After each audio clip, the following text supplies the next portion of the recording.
जळगावातून मुंबई नागपूर या राष्ट्रीय महामार्गाला जोडणारा बायपास जो आहे त्याला तडे पडल्याचा प्रकार तसेच पिलर कोसळल्याचा प्रकार एका बाजूने समोर आला होता.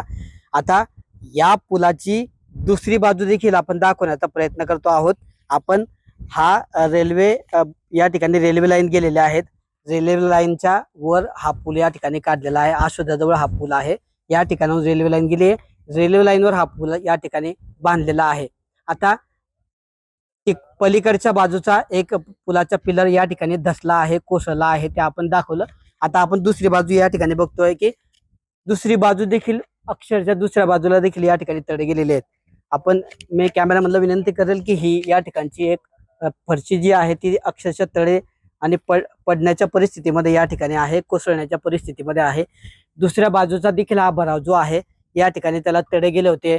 तो धसण्यापूर्वीच या ठिकाणी बाब लक्षात आल्यानंतर आता या प्रशासनाच्या वतीने असेल ठेकेदाराच्या वतीने या ठिकाणी आता याला देखील एक कापडाने झाकण्यात आलेला आहे. अशा पद्धतीने हा काम लपवण्याचा प्रयत्न आहे. निकृष्ट काम आहे. म्हणजे त्या पलीकडची बाजू ज्या ठिकाणी कोसळली त्याच दुसऱ्या बाजूचा हा चौपदरीकरण रस्ता आहे आणि याची दुसरी बाजू आपण आता दाखवतो आहे. त्या दुसऱ्या बाजूचा देखील एक भयावह परिस्थिती आहे. ही देखील कधीही कोसळेल अशी परिस्थिती या ठिकाणी आहे. आणि आता जवळपास हे काम निकृष्ट असल्याचं स्वतःच खासदारांनी असेल किंवा इतर लोकांनी असेल या ठिकाणी कबूल केलेलं आहे. आता नेमकं या प्रकरणामध्ये जे आहे आज खासदारांनी पाहणी केली. खासदारांनी पाहणी केल्यानंतर अत्यंत गंभीर बाबी या ठिकाणी उपस्थित केला. 6 महिन्यापूर्वी या संदर्भातल्या कामाची स्वतः खासदार तक्रार करतात प्रशासनाकडे, ग्रामस्थ तक्रार करतात, निकृष्ट काम असल्याचं सांगतात. मात्र त्याला प्रशासन असेल किंवा ठेकेदार कुठली दाद देत नाही आणि त्यामुळेच आता प्रशासन या ठिकाणी दुर्घटना घडण्याची वाट पाहत होता का असा प्रश्न या ठिकाणी उपस्थित होतोय. आता या महामार्गावरच्या सर्वच बाबी आपण एकाच वेळी या ठिकाणी दाखवू शकत नाही. मात्र आपण दृश्यांमध्ये जर बघितलं तर महामार्गाला मोठमोठे खड्डे देखील या ठिकाणी पडले आहेत. जवळपास 100 मीटरच्या अंतरामध्ये 4-5 खड्डे आपण दृश्यांच्या माध्यमातून या ठिकाणी पाहणार आहोत. आणि दुसऱ्या आता एका बाजूचं निकृष्ट काम समोर आल्यानंतर याच पुलाची दुसरी बाजू देखील या ठिकाणी त्याला देखील तडे पडलेले आहेत. ते देखील कोसळण्याच्या परिस्थितीत असल्यामुळे आता निश्चितच हा पूल या ठिकाणी कधीही कोसळला असता जरी घटना लक्षात आली नसती तर या ठिकाणी रेल्वे लाईन आहे.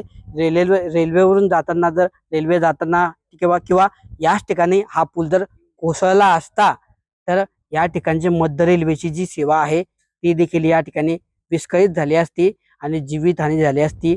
त्यामुळे वेळेपूर्वीच आता ही घटना घडली आहे. मात्र या ठेकेदाराला ब्लॅकलिस्ट करण्याबरोबरच त्याच्यावर कठोर कारवाईची मागणी आता या निमित्ताने केली जात असून अशा पद्धतीने काम जर केलं जात असेल आणि दुर्घटना घडण्याची जर वाट प्रशासन बघत असेल तर निश्चितच या अधिकाऱ्यांवर जे आहे किंवा प्रशासनावर असेल ठेकेदारावर कठोर कारवाई व्हावी अशीच मागणी आता स्वतः लोकप्रतिनिधी तसेच ग्रामस्थ देखील करताना पाहायला मिळत आहेत.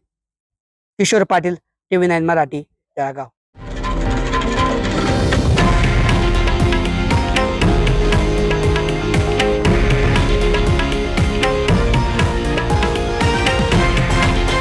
हे आहे देशातील नंबर 1 न्यूज नेटवर्क आणि आपण पाहत आहात TV9 मराठी, एकमेव.